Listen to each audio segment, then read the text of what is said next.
Mara had never liked sleeping with her feet uncovered. Even as a child, she'd curl up tight, blankets tucked around her ankles like armor. Tonight, though, the summer heat pressed heavy in her apartment. She kicked off the covers, exposing bare skin to the stagnant air. The creak under the bed came softly like a sigh. She froze. It wasn't the kind of noise furniture made when settling. It was deliberate, like something shifting weight. Her hand twitched toward her phone on the nightstand, but she didn't move otherwise. The sound stilled as if listening back. Mara let out a shaky breath. It's nothing, just the building. Her apartment was old, with warped floorboards and rattling pipes, but she knew the voices of the place by now. She'd lived there 6 months. That sound, like fingers brushing wood, wasn't one of them. She leaned over the edge of the mattress, telling herself she'd just look, just prove there was nothing there. Her hair dangled down into the dark gap. Nothing. Only the shadowed space, dust, the edge of a fallen sock. She sat back up, embarrassed by her own pulse hammering. Then, soft as breath, Mara. Her name whispered from the dark below. She clamped both hands over her mouth to hold back a sound. Her legs curled up instinctively, dragging away from the edge. The whisper hadn't been her imagination. It had shape, syllables, her name. Her phone was right there. She grabbed it, opened the flashlight, and pointed it down. The light illuminated only dust bunnies and the far wall. Empty, her body relaxed a fraction. She laughed nervously, a brittle cracking sound. Stress overtired, hearing things. She killed the light, set the phone aside, and lay back down.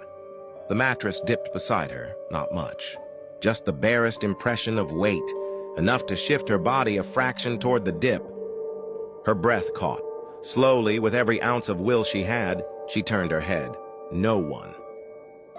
The sheets were smooth, undisturbed, yet she could feel the pressure, something invisible pressing the mattress down beside her hip. Mara, it whispered again from right there, level with her ear. She bolted upright, heart racing, scrambling to flick on the lamp. The room bathed in soft yellow, empty, silent. Her gaze snapped to the bed. She couldn't look away from the narrow space beneath. She knew she couldn't just leave it. Not now, whatever it was, it knew her name. Grabbing the baseball bat she kept by the dresser, she crouched low, every nerve screaming, and lifted the bed skirt. Her own face stared back at her. She recoiled so fast she slammed into the dresser.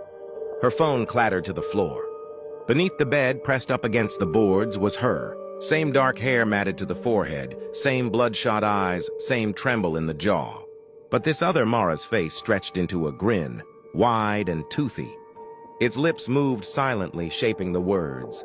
Let me out. The lamp flickered. The thing beneath the bed began to crawl forward, its limbs jointed wrong, unfolding like a spider pulling itself free of a crack. Mara ran. She didn't stop for shoes, didn't stop for the phone. She threw the door wide and fled down the hall, pounding barefoot against the stairs until she hit the street outside. When she finally dared look up at her apartment window, the light was still on in her bedroom. She could see herself standing there, framed in the glow, and she was smiling.